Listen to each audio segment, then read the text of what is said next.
Once upon a time, an old poet and a dreamer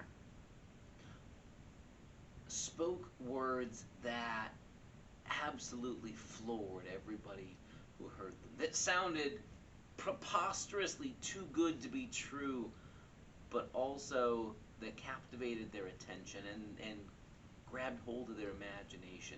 And for thousands of years, literally for thousands of years, the people of God had been holding on to that vision, even when we don't know what to do with it, even when it surprises us, even when it pokes at us in places we've gotten too comfortable. And it offers us a hope, maybe a hope so big we were afraid to dare to dream it along with the prophet. It's actually a vision of the prophet Isaiah, and it's where we start here as a new church year begins, or the beginning of the season of Advent this coming Sunday. And with the beginning of this new year, we're inviting you into a journey with us to grow in love in all directions, to deepen our ability to love and to be loved by God, and to let that love stretch us out and reach out in every direction with a vision as expansive as well as this. The prophet says this in Isaiah chapter 2. In days to come, the mountain of the Lord's house shall be established as the highest of the mountains, and shall be raised above the hills. All the nations shall stream to it.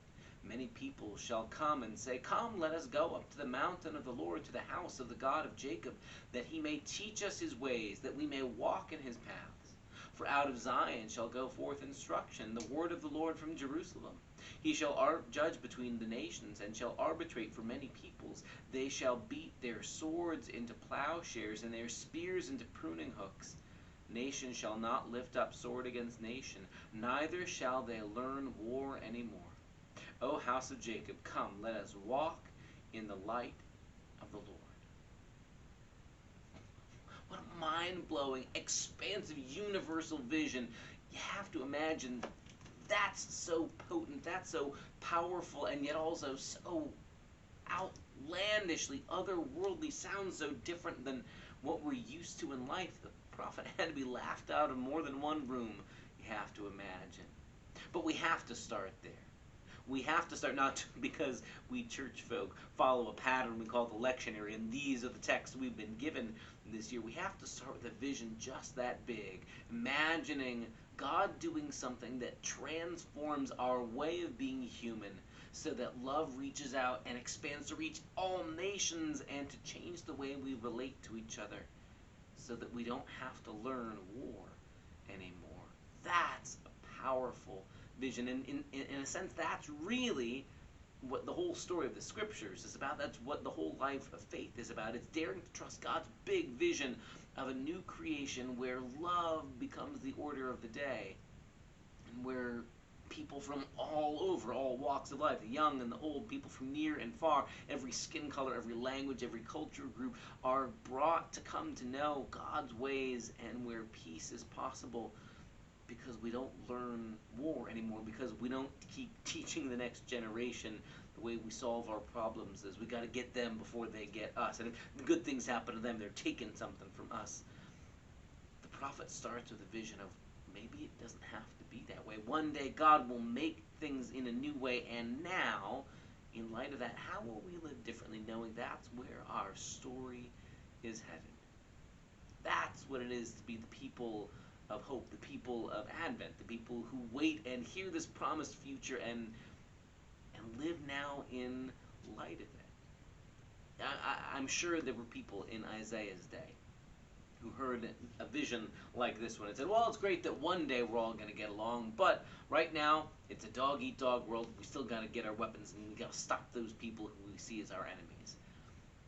But I don't think that's why Isaiah gave this vision. I don't think Isaiah said, well, this is way off in the distance, but in the meantime, the same rules of cruelty and violence and hatred and greed still apply, so get back to killing your neighbor until things change. I think Isaiah is given this vision as if to say, if this is where things are headed, how will we live differently in light right now, in light of what God is going to do? Can we be people who maybe take the first step, who believe that what God is going to accomplish means we teach our children, we teach our community to live differently, that we don't teach them the ways of war and hatred or of violence any longer, but we teach them an alternative, that we dare to believe a God who not only gives us that vision, but then pulls us forward to live differently. That's where we start this year. And in fact, in this whole year ahead of us at Hope and New Life, we invite you week by week, Sunday by Sunday,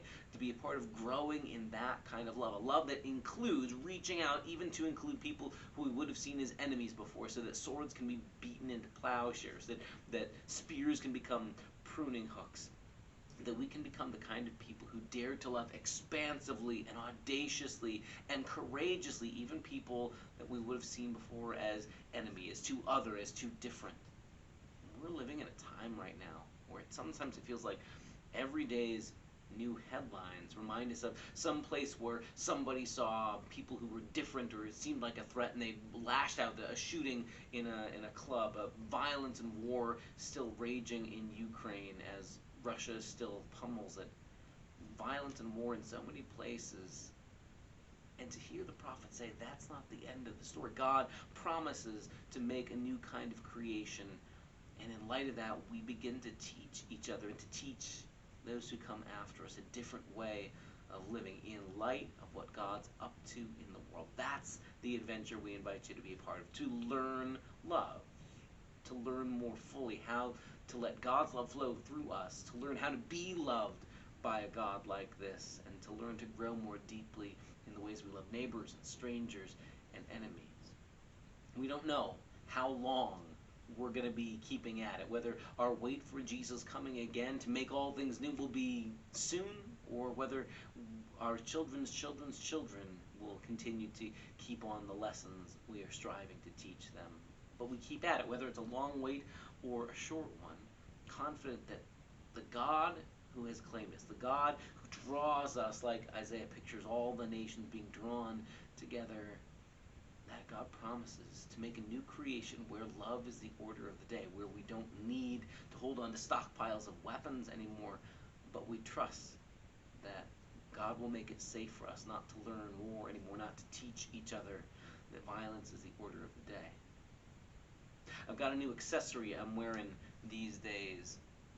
I got this from a outfit called Raw Tools. They take the barrels of old guns and they transform them into other more useful things, including some farming tools, as an echo right out of Isaiah. This one has become a heart that used to be the barrel of a gun.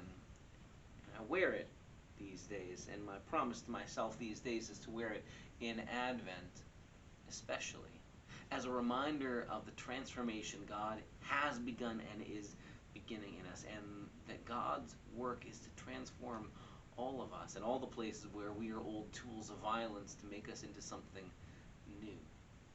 What could that look like for us right here and now? Not waiting until some distant future, but right here and now, to say, if God's going to make a new creation where even nations from all over can be gathered and no longer be enemies, how will I face this day? How can I let go of old grudges? How can I dare to talk to somebody who really, really irritates me? How can I find grace enough to include me and other people I haven't been able to get along with? How can I no longer live ruled by fear about people who are different, and instead see them as people who are beloved by God? That's the vision. That's where we start, with an idea that expansive, but that meets us right where we are here. That's where we're starting this Sunday as we begin a whole new church year, and here at Hope and New Life, a new theme and focus for a whole year together, learning love with love that leads us in all directions. Join us this weekend for worship as we dare to let God make a new creation out of us.